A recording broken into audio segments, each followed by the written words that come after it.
Hello everyone and welcome back to Searching for the World's Greatest Podcast. I'm your host, Amado Farala, and I'm here with Eric Valenti. Hey, I'm Eric Valenti.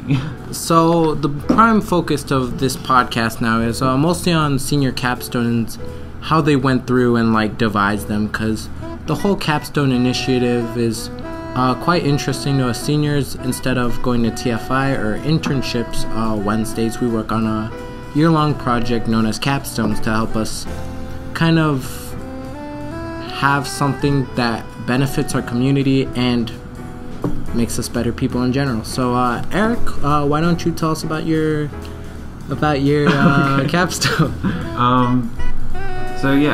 My capstone, it was a play. It was called A Year to Remember, and I had 11 cast members and 3 stage crew people. Basically, I wrote the play and then I directed it, and it was a story about this kid who's coming back home from a mental health center because he went through this traumatic experience, and it's about him learning how to talk to his mom.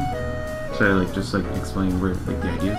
Yeah. Kind of tell us about how did you come up with this story and take it and make it into a whole play? Okay. So basically this started off as me, I always wanted to write a play. I was just always I'm gonna write one day.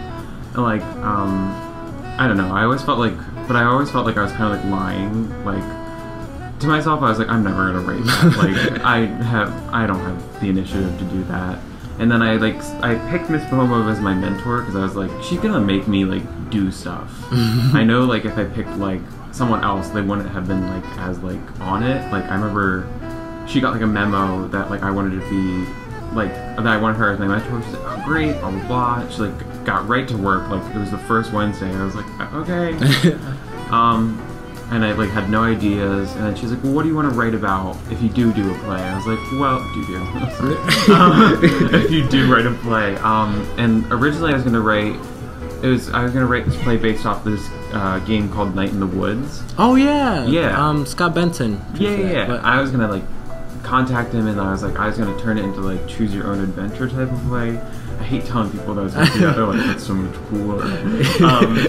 But yeah, it's supposed to be this thing where it's the audience. That's why there's audience participation in my play right now, in the play I just did. But originally it was supposed to be very audience driven, and they kind of decide the path that the play goes, and it was supposed to be really cool. But Miss Bohomov, this was in January. She's you really don't. That's a lot of planning. It's a lot of time. And she's I bet you could do it, but it'd be really stressful. And I was maybe I'll just write something else. Maybe I'll just she's well, maybe you want to write about yourself. And I was I hate myself. She was okay. Write about that. Yeah, she's write about you hating yourself. No, but I decided, I was well, I did want to write about it just kind of came to me over she's right over the winter break, and then come back to me with what you got. And I was alright. So over the winter break, I was coming up with 1,000 ideas. I started writing the first scene to this witch girl, and I was I hate this. And threw that out. And then I got to this, and then I just started with I was let's just start with the name. I was I like the name Jake because I thought of Jake the dog for the time. I was he's funny.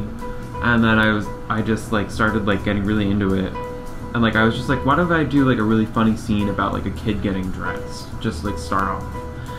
And I thought about my routine and how I get dressed, because I get dressed kind of weird. I'm listening to music as I'm getting dressed. I'm dancing. It's weird. I was okay, I'll just do that. And it was just a mom and its son interacting. And then I was I started getting more into it, and I started basing the characters off my friends and family members and stuff. I was my aunt does this weird thing. Let's make her a character, kind of, but then give her this, blah blah blah. Yeah. And then the story was it's very based off events that take place in my life. I remember the first time I went to a mental hospital, I was really young, and it was for a family member, and I was whoa, this is weird, and that memory never left my head. So I was I'm gonna write about this kid coming from there. Yeah, that was really long. But yeah. No, it was very inspiring. I wanted to ask you about would you yeah, I'd call you a writer. So as a writer, as a writer, when you were whatchamacallit, when you're writing your play, how did you go, like, what was your process in writing it? Like, did you just start with the characters' names as you started? Good lord, I'm like thinking about what happened. So like, it's so embarrassing. I called my mom and I was like, I have so many ideas and blah blah. She's like, okay. She's like, I'm putting you on speaker, and she's like cooking, and I was just like telling her all these different ideas, and then like eventually, like when I was talking about the one, she's like, you're really into this one idea. And like she's like, write about that Jake kid or whatever, and she's like, you seem really interested in that. I was like, okay. And like, I guess the writing process, like I was like, at first I was like, I'm just gonna write what I know how to write, and I was like, I know how to be like funny and stupid. I think like it was really challenging because I was like, I don't know, because plays are like funny, but they have to be like serious too. Yeah. I was like, I don't know like what serious thing I'm gonna write about, and then like you know, obviously the plot came along just because I like wrote that first scene, and then I was like, I wanted to take place on New Year's, like he's getting ready for New Year's, and I was like, what do we do on New Year's? And I was just like kind of like breaking it down. I started just thinking like, I was like, New Year's, I was like counting down. I was like, that reminds me of like a bomb going off. So, like, let's like have this countdown be like kind of like a bomb. Like this kid's gonna like blow up and say something crazy. And then I was like, what's this crazy thing gonna be, Eric? And I was like, I don't know, Eric. But yeah, the process is kind of just like, it was just starting with like funny thing, how are you gonna make that serious, and then like how was that gonna look like on stage? Yeah, so like kind of the whole idea, like you took something like primarily funny and then like gave it serious tones. Yeah I feel you, like definitely with the whole like, as like I'd call myself a comedian of some sort. You're but like but like even taking like, as you said in your capstone, like taking something serious or something funny and like kind of turning it to something serious kind of makes a call to attention to like certain things like in your play. Like mental health was obviously like a big factor, so I think that idea was like very awe-inspiring to watch. Yeah, it was like hard at first because like my mom stuff, like most of the stuff comes like from my mom. She suffers like from mental like disorders and like things like that. But like I've gotten like so comfortable with it where she's like able to joke with me about it, I'm able to joke with her, but I was like, I know with other people I won't be able to do that. I was like, that would be really uncomfortable. So it was this really difficult experience of like taking like jokes that, oh god, a weird drill, like jokes that like I make with like my mom or like family members, and that's you just keep going.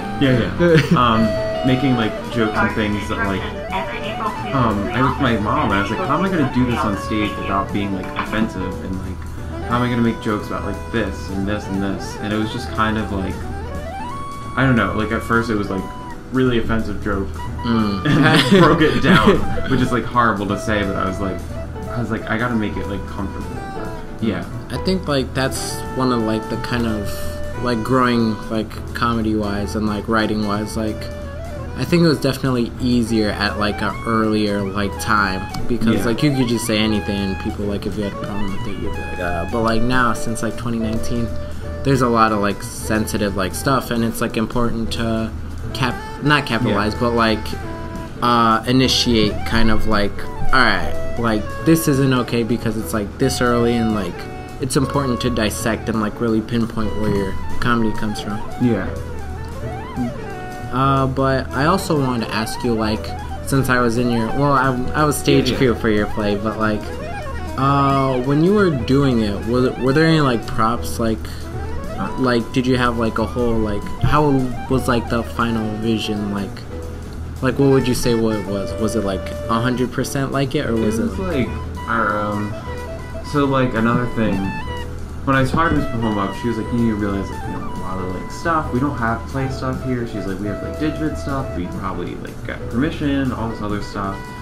And while I was writing, I was trying to like figure out, I was like, we need to like do really simple scenes. That's like why most of them took places like houses and like in a bedroom, and it was like, or it was like outside, so we didn't need anything. So like I also wanted like to cover up the back. So like I just had to like think, I was like, what can I get from the dollar store? Which kind of sucks, but like I would say I reached like I definitely think I got like mostly everything that I wanted. Like I was able to get like a black backdrop, so like the table sheets and stuff.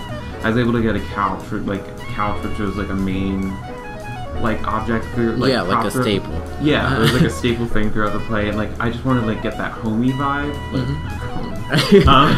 that home vibe like in the play, and I think I did a good job of doing that. And then I was able to like that like disgusting party scene with like all the trash all over the place, and then like the cups.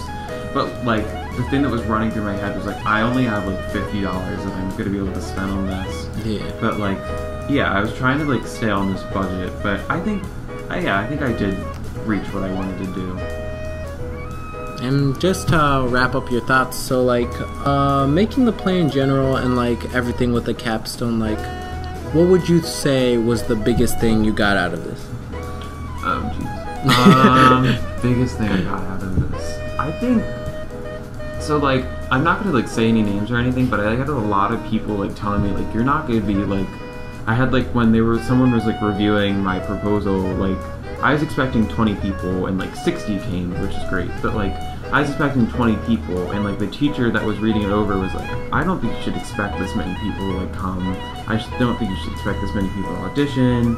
And like I was just like asking a lot of like adults and like mentors in like my life, and they were like, I don't think this is gonna work. I don't think this is gonna work. And like a lot of people, like when I would say like I'm doing a play, like people were like.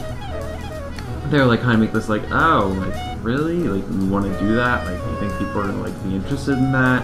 And then like my family, because I was originally gonna go into like the medical field, I'm not anymore. Go writing. They were like, oh, you're gonna be like a nurse. Why are you gonna do this? Blah blah blah. And I was like, I don't know. This is fun. I feel you. Yeah. But I like basically, I don't know. I'm proud of myself for like kind of like overcoming like. This is so like crappy, but like my haters are my motivators. Like I was able to kind of like overcome. This is your 10-minute warning. You have 10 minutes. 10 minutes. 10 minutes. Stick it all your hands. Look at the fingers. That's a minute. I was able to like overcome what like kind of like low expectations that people had, and I was able to put on like a really like funny and like thoughtful play, and like I was also like proud of myself of like. Kind of overcoming my own like expectations. I was like, because like the week before the play happened, I was like, this is like not going the way I thought it would. And then like the last practice, like everyone really brought it, and like I realized I was like, I put like together like this team of like people, and these people were able to like dedicate their own time, and like I was just really proud of myself like overall for like, just doing like a larger than average size capstone. And yeah, is there anything we should like look out for in the future from Eric Valenti?